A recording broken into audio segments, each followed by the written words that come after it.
Test. Okay. بسم الله الرحمن الرحيم والصلاة والسلام على حبيبنا وقائدنا ومعلمنا محمد صلى الله عليه وسلم وعلى صحبه أجمعين. حياكم الله وبياكم, dear respected brothers and sisters. جزاكم الله خير for being here today for a very, very important event. Inshallah, your presence, speaking volumes, and your brothers and sisters in Palestine will be very happy to see that some, thousands and thousands of miles away, many Muslims coming from all walks of life, all different ethnic groups, to learn about Palestine and find out what can you do for Palestine. And this is the most important thing.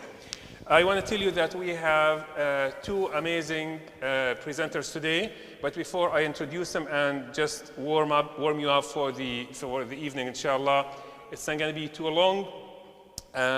The most important thing that you are going to, inshallah, learn today is what can you do for Palestine and for the Ummah, inshallah.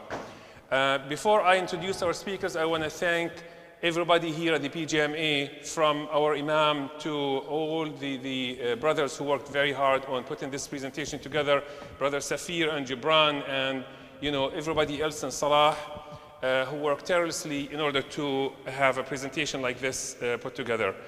We have two speakers today, Sister Dr. Zainab Chowdhury.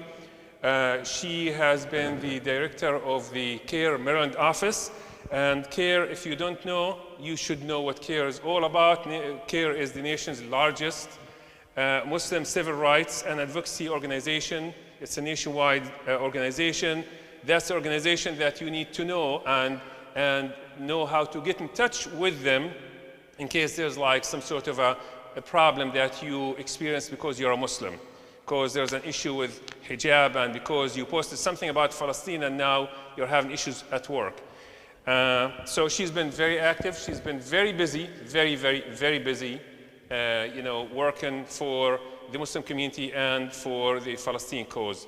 Our other awesome presenter is Brother Muhammad Habba, and he's from the American Muslim for Palestine. AMP is an organization that's been in existence for about 15 or over years. And its main focus is Palestine, the lobbying and working for Palestine. So I can tell you that I don't think we could find better people to speak about this cause more than Sister Zainab and Brother Muhammad, who is the Director of Development at AMP. I want to preface their presentation by talking about a few things, and I know that you're not here to listen to me. We all are concerned about the hypocrisy in the world dealing with the Palestinian issue. There was, what's called the rule-based order. We thought that, there are orders and the world has been run, through, and then we are seeing that, everything is related to Palestine is not the way that it's supposed to be. The media bias and on and on. Well, we see how they're covering Ukraine versus Palestine.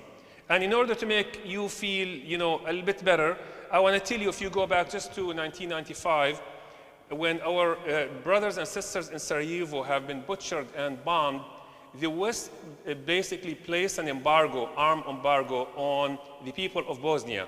At the same time, they armed the Serbs right and left. And in 1 week, in Srebrenica, there was a massacre where almost 10,000 Muslims were killed.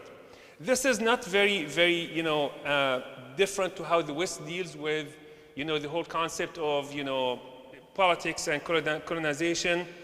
Colonization has existed for a very long time. If you talk to our Afro-American brothers, you would not be surprised that their white masters would even tell them when they are trying to pray to Allah, to God, they would tell him, God does not listen to the voice of the black. They were trying to take everything from him and kill every spirit that they could. When Columbus landed in the US and the Bahamas, he committed a massacre because he wanted to make sure that he sets the ground right. Congo was freed from Belgium in 1960 after 10 million people in Congo were murdered. And then, of course, Germany and Belgium confiscated all the rubber, goods from Congo and from Zimbabwe. And, you can think a lot about colonization. In Algeria, almost 10 million people died. 10 million people died. Algeria was colonized by the West, by France, for 132 years. And the reason why I'm talking all about this is because I want to make a few points. Historically, the occupied never been militarily superior to the occupier. So it's never been in history that a country who came and colonized another country was able to stay in power and never leave. All colonizations ended. None. Talk to South Africans, talk to Vietnamese, where 4 million Vietnamese were killed. Talk to every country that was colonized. It all ended, and it was never because they have any militarily superiority. Why did it end? Because of people's pressure, because of people's persistence. And we have to think that Allah subhanahu wa ta'ala has sent a lot of prophets. And Surah Hud, by itself, Allah subhanahu wa ta'ala talks about the different prophets that he sent, Lut and Hud and other prophets. And all their people would never believe in them. They would not believe in them. And Allah will take the Ad and Thamud and on and on. And you'd think that, did the prophets fail? No. Ma'adallah. The prophets did not fail. But Allah subhanahu wa ta'ala asked us to strive.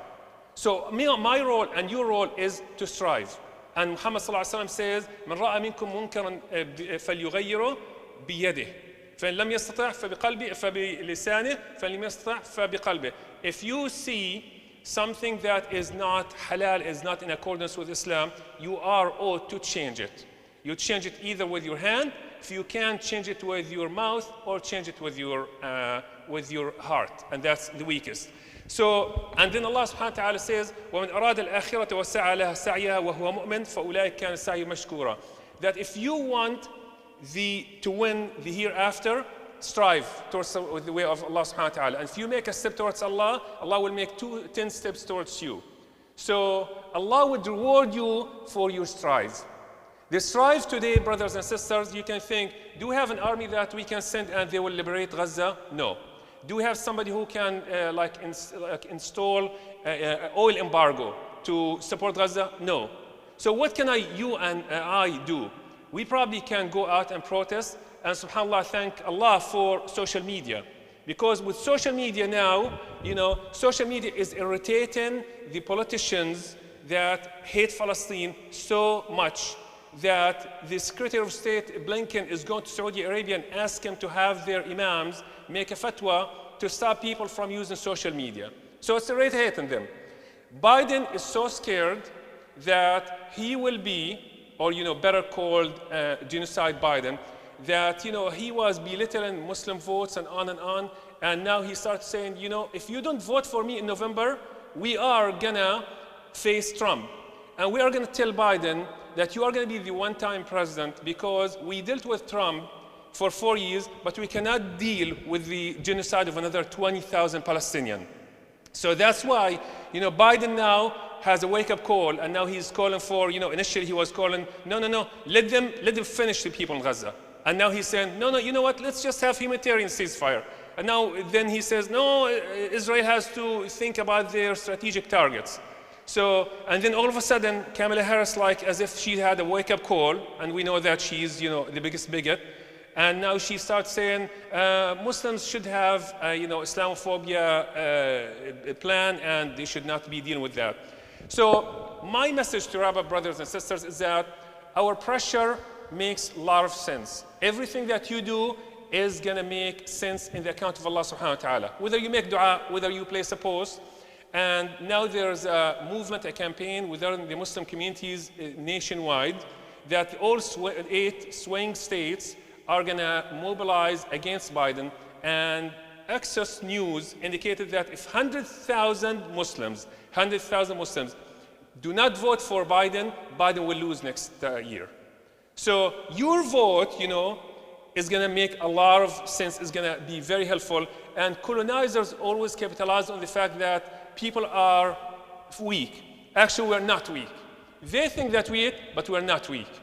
You have to believe in yourself. You have to believe that we are very strong, and we have a vote, we have a voice, and we are able to make a change. And that's what you need to leave with today.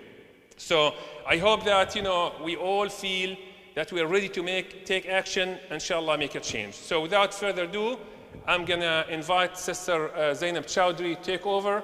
So she, inshallah, teaches how we should be mobilized and what we can do from this point. Fadali, Sister. أعوذ بالله من الشيطان الرجيم بسم الله الرحمن الرحيم الحمد لله رب العالمين والصلاة والسلام على سيد المرسلين وعلى آله وصحبه أجمعين رب اشرح لي صدري ويسر لي أمري واحلل عقدة من لساني يفقهوا قولي. Assalamu alaikum, sisters and brothers. These have been indeed incredibly challenging times for all of us, for all of our communities. And these last 10 weeks, as we have witnessed the genocide of our sisters and brothers in Palestine, our hearts have been breaking. And the feeling of helplessness and anxiety has been overwhelming many of our communities. And we wonder, how can we cope in this climate? What can we do to support our sisters and brothers besides make dua?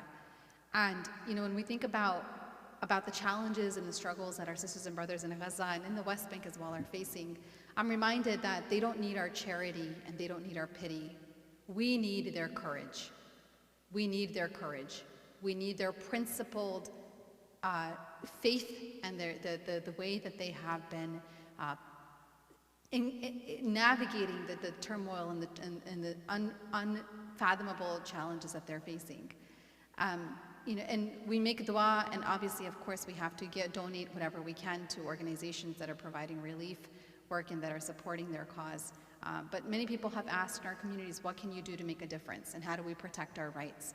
So very briefly, I'm going to talk a little bit about both of these topics, and I want to hand it off to Brother Muhammad Habba from AMP, mashallah, incredible organization that has been doing incredible work to just galvanize our communities and mobilize our communities to really be engaged and aware and informed.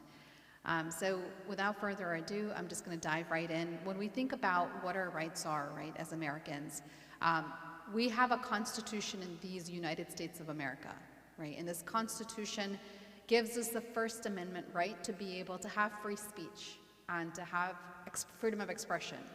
Now, we have been seeing many cases where students in schools, for example, employees in the workplace, have been facing censorship and retaliation and intimidation for basic advocacy for Palestinian human rights.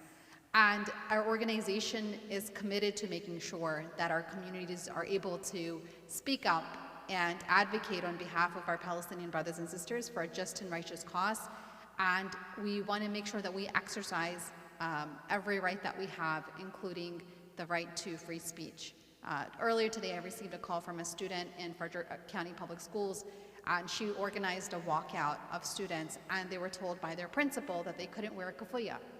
Right? When I asked her, I said, what is the reasoning for why the principal told you the students could not wear a kufiyah? She said, it was because the principal said, because people might think that you're terrorists. Right? This is actually what the principal told the students who were organizing the walkout. And my response to her was very simple, right? If the principal is concerned that students might be perceived as terrorists simply because they're wearing a kufiyah, then the principal needs to educate herself, right? And then she needs to stand up and defend the rights of students to be able to wear a kufiyah. They were told that they can't say free Palestine when they were exiting the school. Students have the right to be able to say free Palestine. And so knowing your rights is really important because, especially in this political climate, we are facing a situation where there is an increasing attempt to chill our rights to exercise free speech. Obviously, political speech is less protected than other speech, but that's something that we can share some information with. So on this slide, you'll see the two caveats with free speech rights is that political speech is less protected. Hate speech or disruptive speech is not protected in public schools, and it has less protections. Right? So when we talk about advocating for Palestine, we focus on justice, on liberation, on freedom, shared values and dignity. That's sort of like the focus of what we encourage our communities to do. If a school disagrees with your position or an employer disagrees with your position and they believe that your position is quote unquote controversial, that doesn't mean that you don't have the right to express yourself, right? We have the right to be able to have controversial views, right? People who are Islamophobic and anti-Muslim bigots, they also have hateful views, right? And they have the right to be able to express those as long as they're not, they're not jeopardizing our safety or creating an untenable situation. So you have the right to speak out, you have the right to hand out flyers and petitions, wear kufayas and wear clothes and shirts with the Palestinian flag in school or in the workplace, as long as you don't cause a disruption and as long as you don't violate policies. And we encourage you to read those policies, whether you're an employee or whether you're a student, just so you're familiar with what those policies are. And schools and employers have the responsibility to equitably apply those policies, right? So if they're going to enforce their policies for one cause but not for another cause, that's disparate treatment, right? And this is non-legal advice. I just wanted to say that with a caveat. I'm not a lawyer. My role here is as an advocate for the community. And if you have a specific case where you would like to speak with a lawyer, then we can definitely put you in touch with our Civil Rights Department and our team of lawyers. But if the employer or the school is singling out your particular cause because they disagree with your political viewpoint, then that's discrimination and that is not acceptable. Your speech, again, does not have to be, it can be controversial, it does not have to be aligned with what your employer or school views or believes. In some cases, university officials might be able to limit speech, in some cases, including when it threatens imminent harm or encourages unlawful activity. In some cases, we have seen colleges and universities that have forbidden students from saying certain things because they were perceived as a threat. You have the right to organize rallies and protests. You have the right to protest on public property, public sidewalks, as long as you're not obstructing the pathway if you don't have a permit. On private property, you can demonstrate with the owner's permission. If a police officer is there and they instruct you to move, they have to give you a good reason for why they're telling you to move, and then they have to provide a pathway for you to be able to safely do so. If counter-protesters show up, they have the right to be able to counter-protest, but they have to, there's usually a buffer between the two groups, and they can't threaten you, they can't be in your face, they can't threaten physical harm. So people have asked, does my going to protests and rallies make a difference? And the absolute answer is yes. Your going to protests absolutely makes a difference. It increases the visibility and awareness of a cause. It brings attention to it. It shows that there is strength and support behind that particular cause. It shows unity and solidarity, so especially in cities or counties or areas where there might not be a lot of support for the cause, it shows that there are people who are concerned and they're interested in paying attention. And most importantly, it puts pressure on decision makers, so that's really important. And the other thing I just wanted to share is briefly, I'm gonna segue away from the slides, is our organization has been receiving a lot of complaints of hate bias. So please, please, we encourage you to report these incidents to CARE, even if you don't want us to take action, because when you report these incidents, that allows us to track these incidents and to make sure that lawmakers and law enforcement agencies are aware of these. So I'm going to put up the slide again that has a QR code for you to report these incidents. We struggle with underreporting. Over 80% of our communities, in Muslim American communities, according to research, do not report hate bias incidents. And it's for different reasons, but we encourage you to document, especially if you're in a public space, and you are seeing incident of harassment or discrimination or hate violence, hate bias. Everybody these days has a camera phone. We encourage you to record. Record, take photos, get information from anybody who might have witnessed what happened so that we can contact them if it's necessary. And don't be afraid to stand up for yourself, right? We can't always control what happens to us, but we can control how we choose to respond to it.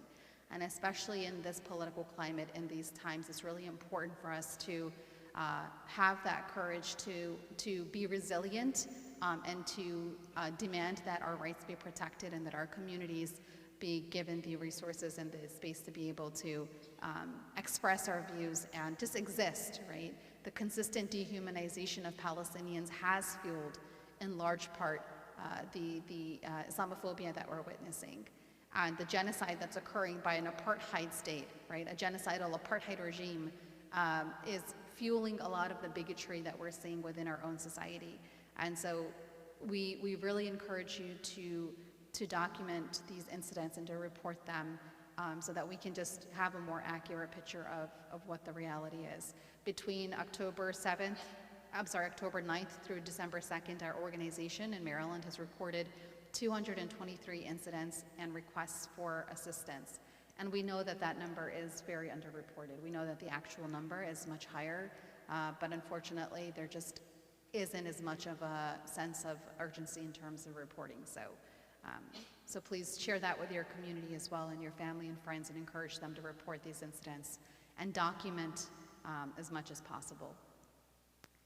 I will stop there, inshallah, and Brother Muhammad Hebba from AMP is here. AMP, I strongly encourage you to support organizations like AMP, Palestine Legal, U.S. Campaign for Palestinian Rights, Palestinian Children's Relief Fund.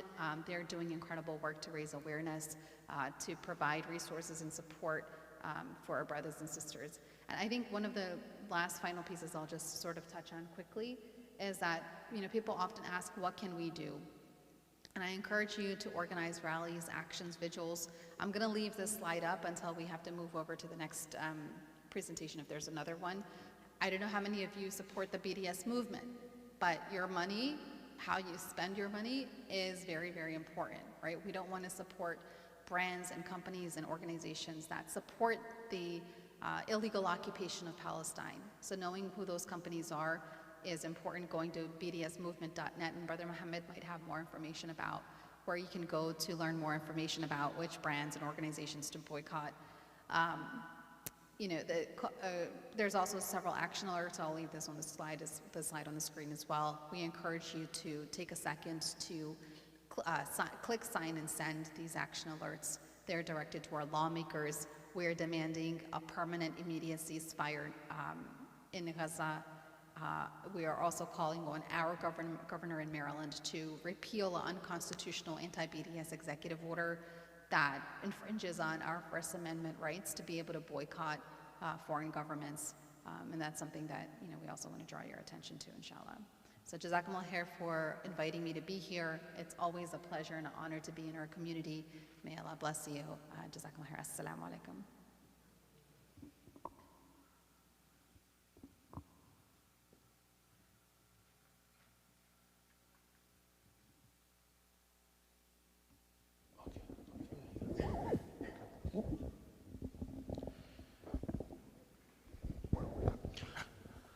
Assalamu alaikum wa rahmatullahi wa barakatuh.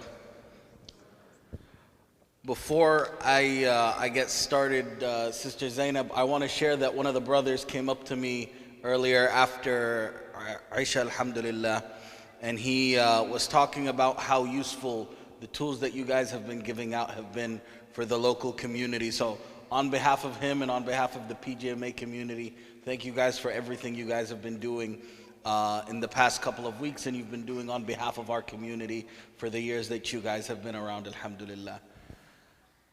To start off, brothers and sisters, the elephant in the room is that for the past 11 weeks, we have all been in a state of despair. We have all been in a state of hurt and depression over what's going on with our brothers and sisters in Gaza.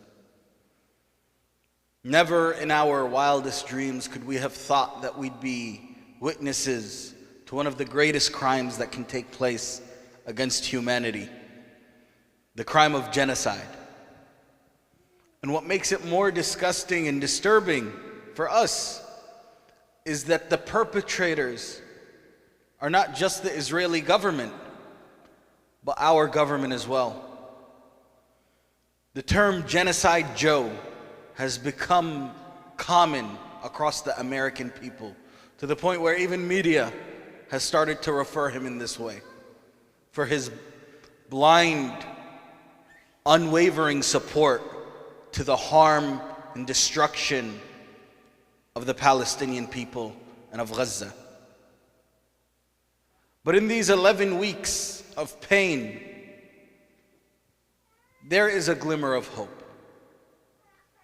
In these past 11 weeks, we have seen one of the greatest mass mobilizations in the history of this country, in the world, in support of the people of Gaza, in support of the people of Palestine. We've seen people that have not been active since 2003 and since before come hit the streets, come out and speak out in support of Palestine.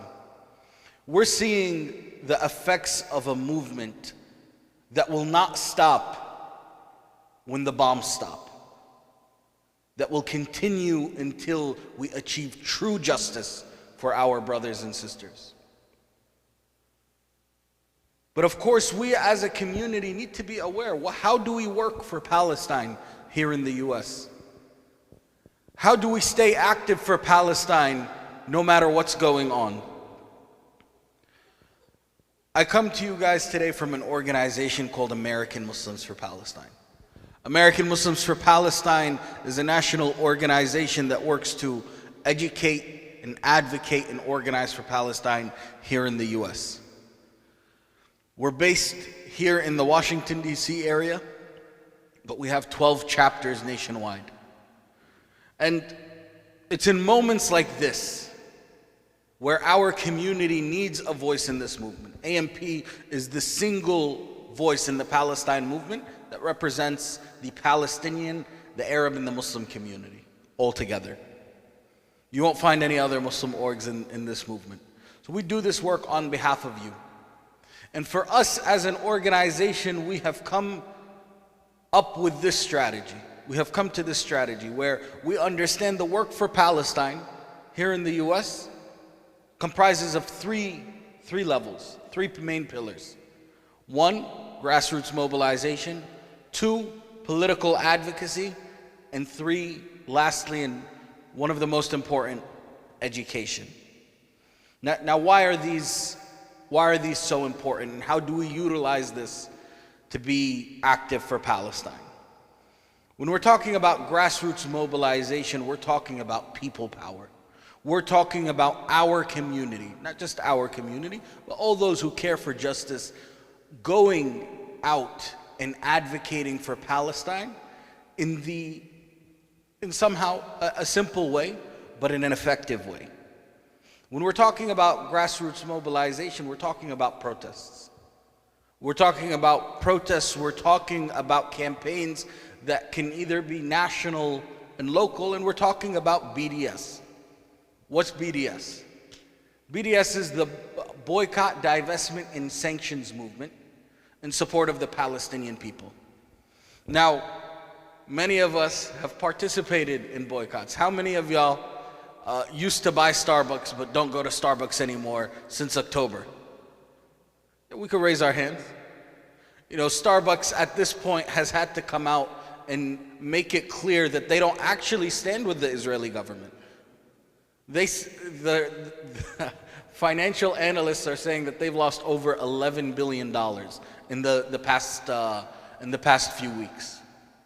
And of course, Starbucks is unique. Starbucks, the reason why we boycotted them is because they decided to target their union, because their union came out in support of the Palestinian people, in support of a ceasefire. So that's why we boycotted Starbucks. Now, I don't know how many people are going to go back to Starbucks after this. You know, I came here tonight prepared, alhamdulillah. I don't know how many people are going to go back towards it after this. But Starbucks is just one case. The BDS movement has highlighted several companies for people to boycott, for people to stay away from. The first of which was Puma. Puma, for years, was the main sponsor of the Israeli Soccer Federation. Now, the Israeli Soccer Federation has teams that operate in the West Bank. These teams operating in the West Bank are illegal under international law. Their players are causing harm, are in settlements. But Puma refused to listen. For years, Puma refused to listen. Puma announced just last week that they are taking back their sponsorship from the Israeli Federation, that they will no longer be operating with teams that operate in the settlements. This is a big deal. This is where we've gotten to. Now, BDS has a list of companies, and we've seen so many successes in the past couple of years. We've seen it with Ben & Jerry's. We've seen it with so many companies. We've seen it with SodaStream. So many companies have been dropping their work in illegal settlements, work that's harming Palestinian people because of this. Now, of course, I will say that it's important for us as a community. We have our own BDS campaign, a campaign that's specific to us. Right now, we're at a point where we're preparing for Ramadan. What's the main thing we need to be focusing on while we're preparing for Ramadan? Dates. Exactly, our dates. Now, how many of you, by a show of hands, when you go buy dates from your local halal store, do you look at the label, where it's coming from? A couple hands. For decades now, the Israelis have been growing dates and selling it to the Muslim public, not only here in the US, but all over the world. Selling dates, and these dates are grown in illegal settlements. Not only are they grown in illegal settlements, they use Palestinian child labor to farm these dates. And our community, we don't know any better. When we go to the halal store, we expect there to not be anything wrong. We expect everything to be halal. No one expects to go and buy haram dates. No one expects that. So we at AMP started our own campaign where we educated our community. What brands should you stay away from? What companies should you stay away from? And this is something that we've promoted for years, and we've seen the amount of, one, we've seen them lose billions of dollars over it.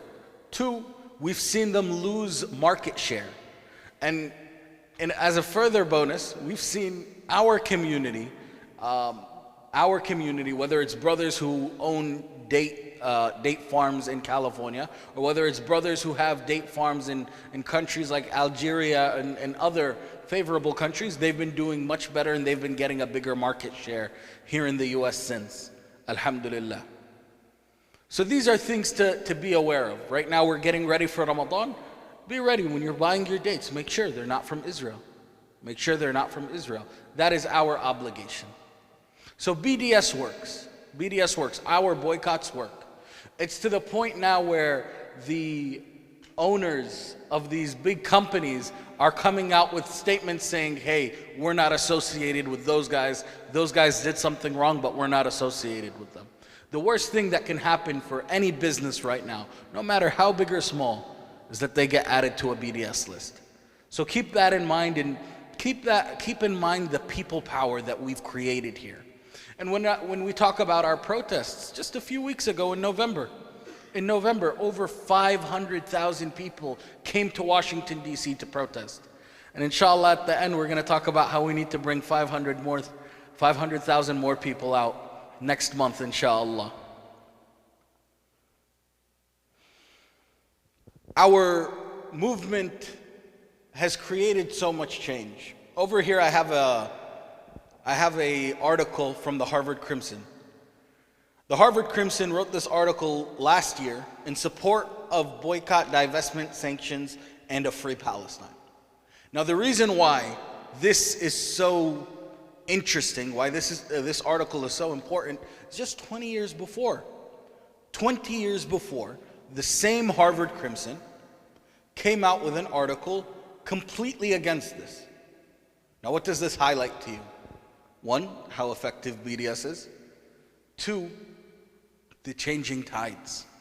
The changing tides that we are creating through our public activism, through our grassroots mobilization. Now, the second way is through political advocacy. Now, When we're talking about political advocacy, American Muslims for Palestine has worked for years to help mobilize our community to be active. Why is that? Because political advocacy is critical to changing the policies that impact our community. It pushes politicians to understand our narrative and our suffering. It challenges the status quo that enables the US to continue supporting apartheid. And it brings our voices as a community to Washington, D.C., to the people who are making these decisions that are harmful to our community. Now, in a moment like this,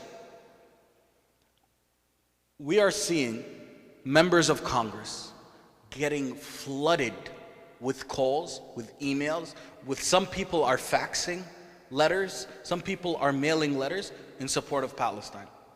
I have a friend who is from a state out west that doesn't have a big population and doesn't have that big of a Muslim population either, who told me that they get 1,000 calls a week. 1,000 calls a week.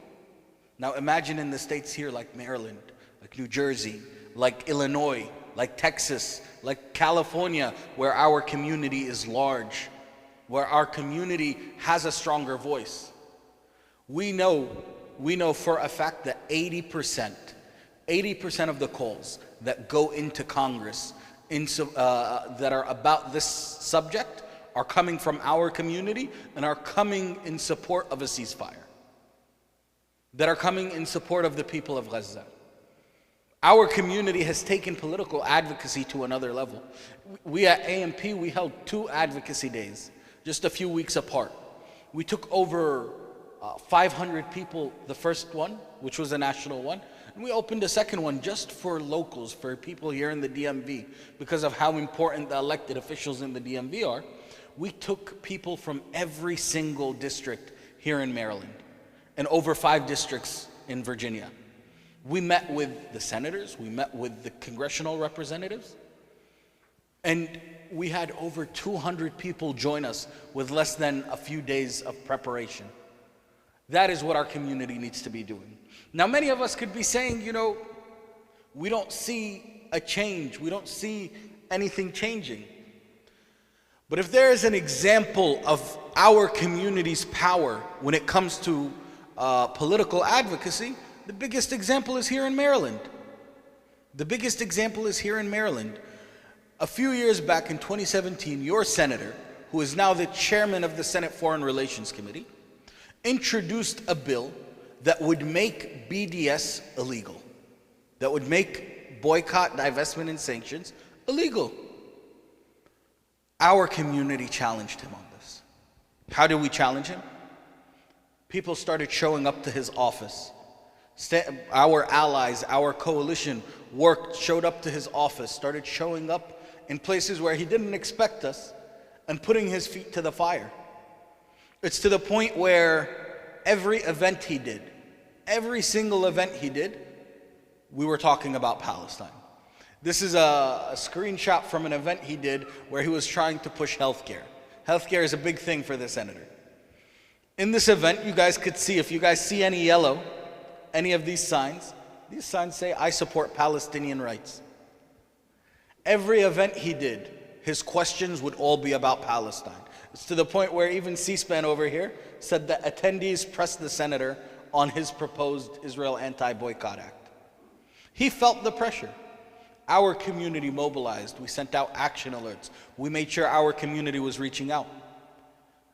And how did this end? It ended with this bill dying, never reintroduced. No one supported it.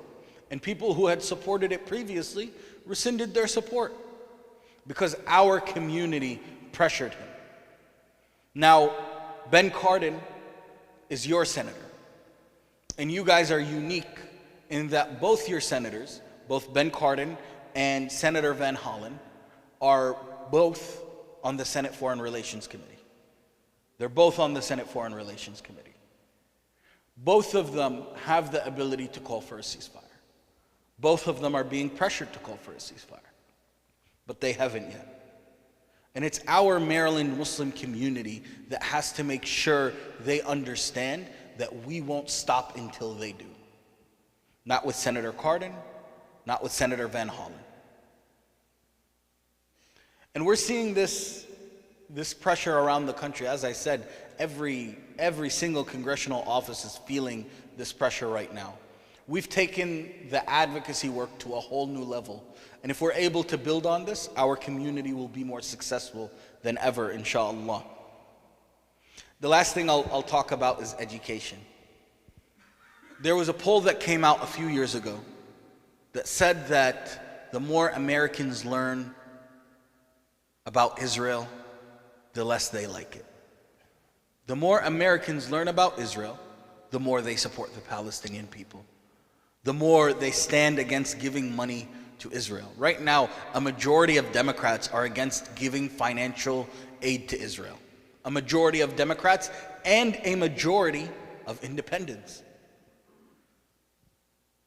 A majority of independents as well. We're changing the game. The amount of people who are coming out now after learning about what's going on, and we see this. We see this. Education isn't just us having classes at school, us having classes in the masjid. Education is sharing posts on Instagram, on your social media. Education is sharing people like Mu'taz Azaiza, like Bisan, sharing links from Al Jazeera, where Wa'il al-Dahduh is talking. This is how you educate people. I have friends who I haven't heard from in years, people that went to college with me. For lack of a better term, random white kids who are messaging me saying, how can I work for Palestine? What can I do for Palestine? That's what happens when we educate. Now, it might sound difficult in a moment like this. It might sound very difficult in a moment like this to comprehend what education or awareness does. But I think there's no better example than the example of Jamaica. In Jamaica, there was a man by the name of Sharp. Now, Mr. Sharp was a preacher. He was a Christian preacher, and he was a slave. And in the 1800s, in the early 1800s, they took away one of their days that they gave them as a break for Christmas. They call it it was a Christmas time, and the slaves in Jamaica typically had 3 days off. They changed it that year to 2. Now Sharp, Mr. Sam Sharp was not happy with this. As a preacher, as a man of God, as a religious person, he thought it was blasphemy that they're taking away a day of their holiday. So he organized around the country. He got 60,000 slaves to work with him to boycott that day, to go on strike. They refused to work that day. Now, Jamaica is a small country. It's a small island. And when word of this got around, the slave owners, the British, decided to respond in a physical way. And they harmed the slaves. And it got to the point where the slaves who were initially striking decided, you know what, if they're going to kill us anyways, we're going to cause some damage as well. So some of these slaves, what did they do? They burned the crops. And it led to the point where the British massacred these slaves.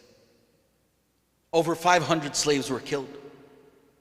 And many more, hundreds more were jailed, including Sam Sharp. Now when Sam Sharp was thrown in jail, people started coming up to him and making fun of him. They would come up to him, they said, you were trying to strike. You wanted to strike. How effective was your strike? Look at you now. You're in jail. What's going to happen to you now? Now Sam Sharp, who was a peaceful man, who just wanted one more day off initially. He just wanted one more day off. Responded to them and he said, I would rather die upon the gallows than live my life in slavery. Sam Sharp was murdered by the British colonialists in Jamaica. But Sam Sharp's story and the story of what happened there was so powerful that the British the British people rejected the colonization of Jamaica and rejected the slave owners of Jamaica, to the point that by the next year, in 1833, the British government voted unanimously against slavery, to outlaw slavery. And within 5 years of that vote, of the passing of that legislation, they ended slavery across the British Empire altogether. In the case of settler colonialism, what changes the situation and what ends the harm that's being done to the indigenous people is education. When the mother or sister state decides that they no longer want to be associated with the harm, with the barbarism that is going on, that is what ends the settler colonial state. We've seen this in Algeria. When the French decided they no longer wanted their government to continue oppressing the Algerians, that's when France finally left. We saw that in South Africa. When the Americans decided to stop funding the apartheid regime in South Africa, the apartheid regime in South Africa failed. And of course, the United States is the largest supporter, the largest contributor to the Israeli apartheid state. The bombs that drop, the bullets that are shot, the tanks that enter sacred areas, those are funded by the United States of America. And we as a community are obligated to educate the people around us to end US support for apartheid Israel. Jazakumullahu khairan. As a little homework for all of you, inshallah, we are organizing a march this January, inshallah, January 13th. And we are excited because we know that our community is coming out. We're working with a broad coalition of organizations and some that haven't been announced yet. But we are looking to host the largest, if not one of the largest, rallies for Palestine in the history of this country. And of course, we pray that there is a ceasefire by January 13th. But our work isn't ending with a ceasefire. Our work will end when the US stops supporting Israel. So I encourage you all to come out, share this with your friends, take pictures, let everyone know. We now know that it was confirmed today that some of our friends around the world are also going to be using this day to rise up and to call on for justice in Gaza. There was a rally announced with a wide coalition in the United Kingdom just today. Muslim organizations as well as anti-war organizations that are also going to be gathering in London. And London is known for having very big protests. So I want, inshallah, our community can come out and we can beat London this time, inshallah. Jazakumullahu khairan. For those of you who are interested in keeping up with our work, feel free to follow us online and support our work, inshallah. Jazakumullahu khairan. Jazakallah khair, Akhi Muhammad. This was remarkable. So we're going to be open the floor for questions. I just want to reiterate what Sister Zainab, she did leave because she has, Jazakallah khair, she has a long drive. But clearly, you know, we as a community we're thriving. We're very strong. We're making the difference. We're putting a huge dent in the politics. And we need to realize that you have at least to know your rights and you have to report incidents. And no incident is too little. You probably have heard about the incident that happened out in the Good Stuff Eatery, so-called Good Stuff Eatery in Crystal City, where a young man, you know, was taking his lunchtime, wearing a kufiyya. He chose this place to get his lunch, and the owner came out of the blues, told him, excuse me, sir, I don't need your business and you need to leave. Just point blank. This could be happening to our hijabi sisters, brothers and sisters. This could be coming down next. If we don't stop it now, if we don't raise our voices, if you don't amplify the strength of this community, you don't know what's coming down the pike. So that's why, you know, Allah subhanahu wa ta'ala will not ask us about the results. but he will ask us about the effort and the strive. Mus'ab ibn Umair was the companion that Muhammad ﷺ sent him to Al-Madinah. He was first diplomat. He told him, go and negotiate with people of Al-Madinah. See, if Allah subhanahu wa ta'ala will soften their hearts, and maybe something good will happen. And Mus'ab ibn Umair did not live to the day where the Muslims had the conquest of Mecca, of liberating Mecca. So did he regret that he actually went to Al-Madinah? No, because Allah subhanahu wa ta'ala will ask us about the effort. He will not ask us about the outcomes. The outcomes are in the hands of Allah subhanahu wa ta'ala. So one thing very important for us, for us to know what our national organizations, what our leaders are doing, it's very important that you subscribe to their emails. You need to make sure that you're getting CARES email, you're getting AMP email, so you know exactly what's going on, and you follow their direction, in organizing the communities. I have a list that I want to share, and I don't expect you to remember everything, and then we are going to open the door for questions. But I want to urge you to think that I want to give Gaza 5 minutes a day. 5 minutes. What could I do in 5 minutes? Start with the boycott. As Brother Muhammad said that Starbucks has lost $11 billion and they have closed their stores in Morocco and other places. McDonald's is giving the Israeli army 4,000 meals every day. 4,000 meals daily. That's what McDonald's, that's where you get your nuggets from, brother. So our kids need to know that buying those nuggets mean another bullet in someone's face in Gaza. We have to... There you go. Exactly. We have to pressure those elected officials. They are out there not to serve nobody except their positions, and they will sell anybody any day for the money that they get and for a position.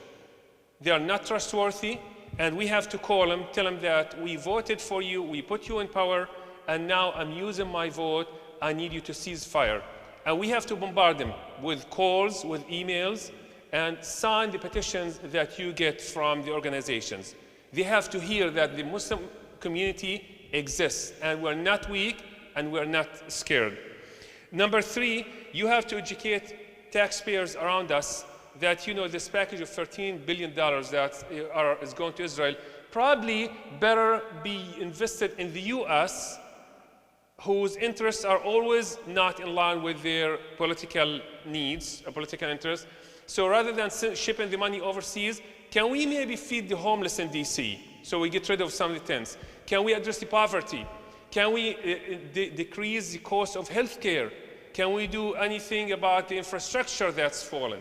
Maybe we should do something about that. And I urge you to call those organizations and say, hey, you send me flyers from the VA asking to support the healthcare of the VA, the veterans who go and support the country, and now many of them have some mental illness or they're homeless or some other issues. So rather than shipping the money overseas to kill children, let's do something about our country here. Make sure that you post and repost and tweet and retweet. Those numbers are getting your enemy irate. It's getting them irritated. They don't want to hear anything about Palestine. They don't want to see the Palestinian flag anywhere. So what you do on social media is getting on their nerves. And they are calling. And in 2021, the Minister of Defense in Israel summoned Zuckerberg and some other people, said, you need to do something about this. We need to stop the tweeting and the posting about Palestine. So do not belittle that. Every time you tweet, inshallah, you get a deed. Every time you post, inshallah, you get 10 good deeds. Make dua, make dua. The power of dua is unbelievable. Provide financial support to humanitarian organizations that are recognized by the ARS. We have UMR and Kinder USA and similar organizations. And make sure that you participate in protests when you can. So, questions? Yes, brother. Yes, please. I know we have mics somewhere. There you go. If possible, please introduce yourself and is Gibran and Salah here? Or Sophia? Assalamu alaikum. Whenever you have a question, gladly you can use that mic. Thank you. Assalamu alaikum. Thank you very much for coming. Two questions. One is regarding to the calling and letters, etc., to the representatives. What's your opinion about, repeated calls, for example? Because they take your name and your zip code. And so I was originally thinking, they're just going to mark you down as the same person. They're not going to think that 20 new calls are coming in. But from what you said today, maybe that's the wrong assumption. And if anyone is curious, there is a very good app called 5 Calls. It makes it easy to do this because, of course, you could just look up the information. If you just download 5 calls on your phone, you put in your zip code and it will say, these are the, it will select different issues, and alhamdulillah, the Palestinian ceasefire is the first issue on their list, and then you would click it, and they will say, this is your 2 senators' number, this is your representative's number, you would click it, and they will dial for you. So it makes the process easy, because everyone says they will call, and they get tied down. So that app makes it very easy. So first question is, should we be calling every single day with the same thing? And second question is just about the charitable organizations to contribute to, if AMP has any recommendations, because every charity is sending an email every 2 days asking for money, and for the first month no one could even go into Palestine, so I was like, I don't know what they're asking the money for. And so there are different organizations that's maybe starting to go, maybe there are none, maybe there are organizations we should be supporting, like the ones you just mentioned I wasn't familiar with, that are not just humanitarian. But anyways, if they have a recommendation of their own vetted things that they think would be specific. I'm sure there are big organizations that are great, just in general, Islamic Relief or whatever, but specific to the ones or the few who can actually be helping in Palestine, if they have any recommendations. Thank you. So starting with the first question, for those of you who are interested, another thing you could do easily is just go on to ampalestine.org, our website. We have a tool that will allow you to email your congressperson and both your senators, as well as the White House, and will allow you to call them all as well. It'll give you their numbers and you could call them directly if you want something easy. I will say that the calls are very successful, and it's to the point where it's radicalizing the staff in Congress.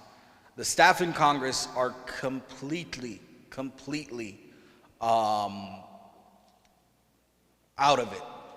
They are done with Israel. They're done with Israel. It's to the point where, I had a meeting once with a staffer, a decent level staffer of a member of a senator actually, where when I spoke with the staffer was so visibly upset and was so sad because of what was going on in Gaza that the staffer began to cry.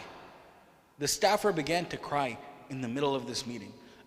And this is something we're seeing across the board. I've been doing advocacy work since 2015, and I was there at the point when they used to kick you out of the office because they didn't want to hear you. I've never had to comfort a staffer before in my life. And this is something that we're seeing across the board, not only in Congress, but at the White House, all over the administration. And we saw just a few weeks ago what congressional staff did a walkout and a vigil in support of the Palestinian people to recognize Palestinian lives. And Biden's staff did the same thing just last week or 2 weeks ago. So these calls are helping change the minds of the staff, who will one day be in positions to make the changes that we want, inshallah. And then as for the list of organizations, AMP as an organization does not make suggestions of humanitarian orgs to support, but as Muhammad Habba, I would say that look for the organizations that are able to get into Gaza, and the first of which is UNRWA, the UN Relief Works Agency. They are in Gaza, they employ people in Gaza. If you guys know Mu'taz Azaiza, the brother who is helping make sure that people see what's going on in Gaza, he is a contractor for UNRWA. So they're the people I would recommend looking at. And of course, our community has our own organizations like Islamic Relief. If that's how you choose to go, that's how you choose to go, inshallah. Sorry, I just wanted to clarify. My specific question was if you feel, for example, calling every day is useful, or they're just ticking the same person's name down and it's not necessarily adding up because it's the same, say 50 people versus 50 people calling every day looks like thousands. And so if you're on the inside, if you know how it works, if even the small number of people in this room, or if they're calling every day. Every call matters. Every call matters. If you call twice a day, that's better than once a day. But you as a constituent, when you call, they have to care. They represent you. So they will tick it down, and at the end of the day, what will happen is the chief of staff will meet with the member, and they will go over, okay, what are constituents calling about today? And the top things will be mentioned to the member, and they'll say, this is how many came in for a ceasefire, this is how many came in for Gaza. So it's something that they look at and that they talk about every day. And in all honesty, we've been told by our friends for years now, all it takes is 5 calls for it to be added to the docket. If they get 5 calls about one issue, it will be added to the next meeting agenda, and a staff member will be assigned to go research and figure out how they should be moving forward on a subject. Let's just take a sister question. Do you guys mind just to close the doors, please? Both doors. Go ahead, sister. Assalamu alaikum. So I had actually 2 questions. One is regarding the boycott. It seems like the list of companies that support the occupation is so long, we kind of lost, and we would like to have some kind of short list, very targeted, if you can help with that, number 1. Number 2, since the protest started, it's true there is some impact, but sometimes it feels like there's some kind of detached, and it's about the communication. So in all the protests and the slogans used, it feels like maybe we could do a better job as far as communication using cultural reference and of this country, which is I am talking here about using specific terms that are related to constitution, because some of these slogans make protesters look like fifth column, because bring and use terms these people are familiar with, right to life, freedom, liberty, all the terms that people grew up in this country with, this American constitutional rights. So when we talk from that point of view, I think that would make the communication more effective and relate to more and more people, especially the regular folks. Thank you. I'll start with the first question. For the first question regarding BDS, this is your boycott list. So you'll see over here on the top corner, consumer boycott targets. You have companies like Puma, Carrefour, HP, SodaStream, Remax. These are the direct targets. Now, the organic boycott targets, these are things that our community has chosen to boycott because of their association with Israel. So you have Papa John's, Pizza Hut, McDonald's, Burger King, Wix. These are your boycott targets. This is what you should be looking at. Anything other than this, that's what you do on your own. But what is given to us to boycott, these are our campaigns. Now, you have the pressure campaigns as well. Pressure campaigns are not campaigns that we boycott. These are campaigns where we pressure in our own ways. You have Disney, Google, Amazon. These are huge companies, very big companies. Now, we don't boycott these companies because boycotting them won't be effective. What is effective? Pressuring them. How do you pressure? If you have an Amazon account, you could push them. If you have a Google account, you could push them. Disney, we did a whole campaign with Disney about a character that they had in an upcoming film. Disney, the second they felt public pressure, they reached out. They said, hey, let's meet, let's talk about this, let's see how we could do this differently. And it's to the point where Disney finally agreed to change the character, to make sure that the character was not offensive to Palestinians. These are your boycott campaigns. The divestment targets, this is what you push your college to divest from. This is what you push your school to divest from, or your pension to divest from. But these aren't things you boycott yourself. They're things you push for your institution to divest from. So this is the list. As for the slogans, I think that our main slogan has been ceasefire now and let Gaza live. I think those have been very simple. If you have any suggestions, sister, feel free to talk to me afterwards, and we'll try to implement them, inshallah. And this list is available on bdsmovement.net. Yes, and this list is on bdsmovement.net. Feel free to search it up, and you guys could look at all the information they have on boycotting, inshallah. Assalamu alaikum wa rahmatullahi wa barakatuh. Thank you for this. I look at AMP as as like the expert. I do a lot of political involvement and organizing and stuff like that, but I'm not an expert on this issue. So, and also because Dr. Osama and I share the same room during Hajj, so I kind of look at him. That's why my children recently have told me they couldn't figure out all these years where I wouldn't take them to Burger King back when they were kids. They said now they get it. To follow up on the sister's question, which was similar to mine on the boycotting thing, because I do get people saying, I see all these different lists, right? And you explain those and those lists. But I think what would be helpful, particularly if you look at, for instance, you take a look at the Selma bus boycott.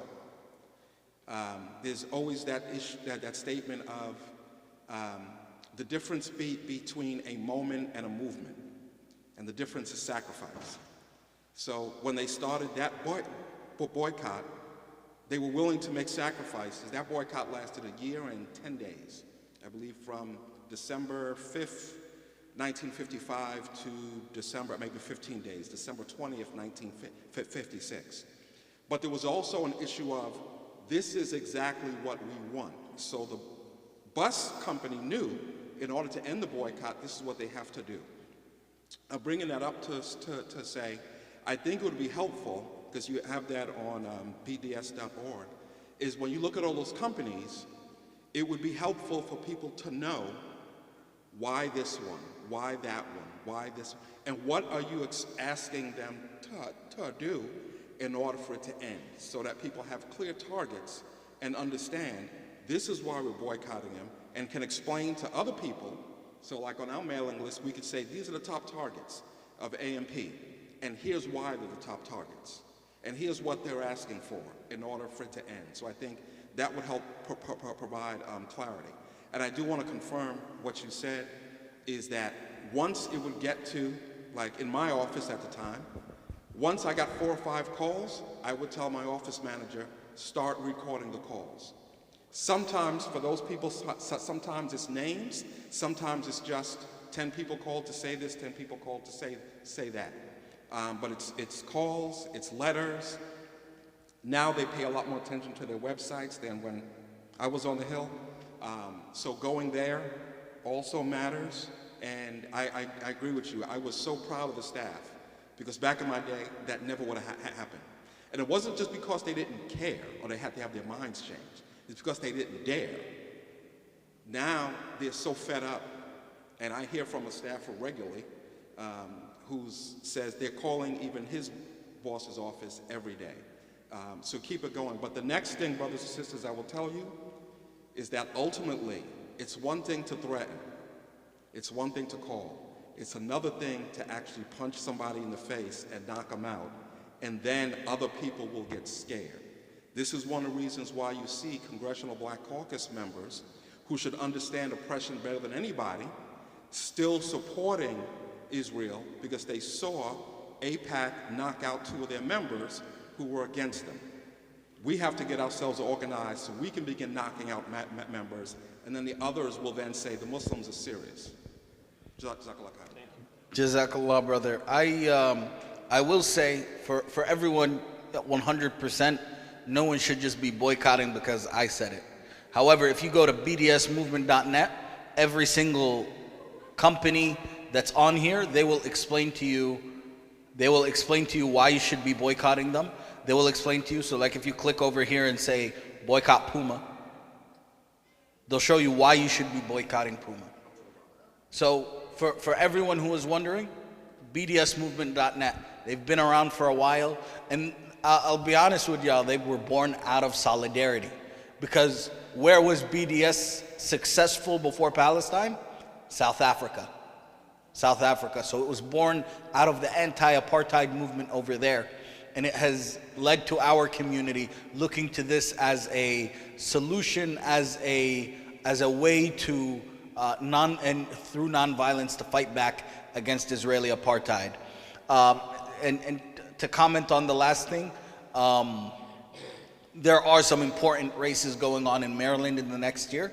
You guys need to be aware of that. And the brother Jamil, if I'm not mistaken, can talk to you guys more about it and talk to you more about local organizing, inshallah, because at the end of the day, this is a long-term movement. This is not something we just do because Gaza is being bombed. This is something we have to do moving forward to protect our community here in Maryland and to protect our community across the US and across the globe, inshallah. Assalamu alaikum, sisters. Do you have any questions? No. Okay. Brother, last question, inshallah. Assalamu alaikum, brothers. Quick question. I wanted to bring up a scenario as well. So, not a scenario, but just an issue. How do we, in the Muslim community, build a stronger coalition of individuals from different races, different religions, to understand what's happening in Palestine, right? And see it as oppression is oppression is oppression, no matter where it happens, right? In this country, we tend to follow things on race, money, religion, right? How do we do a better job at connecting the dots to show people, I would say in the black community, I'm black, right? So to say, okay, you know what, there's a problem here. It's in Palestine now, but it's also here in the US. So how do we get people who live in the black community to understand, you know what, let's fight there and fight here. But I will say this, because these are some of the comments that I get back, and that's why I'm asking the question. They will oftentimes say, I don't see them standing with us on black issues. So how do we make sure that we connect the dots where we're unified together, right? Or talk about strengthening those ties so that everyone sees that we're moving forward together. And I believe that we can achieve better results faster, more consistently, right? And over a longer period of time, if more individuals understand that they are individuals that all of us win in this fight. Definitely, definitely. Thank you for that, brother.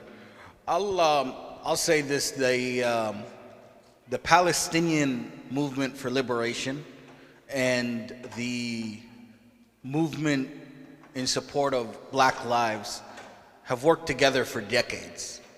Decades. It's to the point where in 2014 in Ferguson, Missouri, when the police were attacking protesters in Ferguson, when they were tear gassing protesters in Ferguson, Palestinians from the West Bank were tweeting at the protesters in Ferguson, telling them how to deal with tear gas, telling them how to clean themselves after, telling them what to put on their face to get the effects off. It's because the same tear gas that was used in Ferguson was used by the Israelis in Palestine. Our struggles are connected. Our struggles are connected. And for a while, our communities have done a very good job of working together. I mean, the movement for justice isn't just about my people or your people, they're about all people. MLK said, injustice anywhere is a threat to justice everywhere. All our struggles are connected. And that's for us as Muslims, whether it's in Kashmir, whether it's in Myanmar, whether it's in the Central African Republic, whether it's with the Uyghurs in China. No matter where Muslims are struggling, we are connected to that.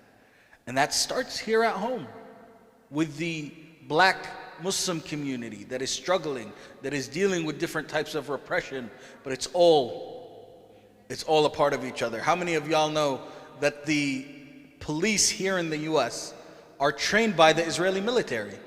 After 9/11, the Israelis claimed that they were experts in dealing with terrorism. The NYPD, the Atlanta Police Department, the Memphis Police Department, Chicago, Minnesota.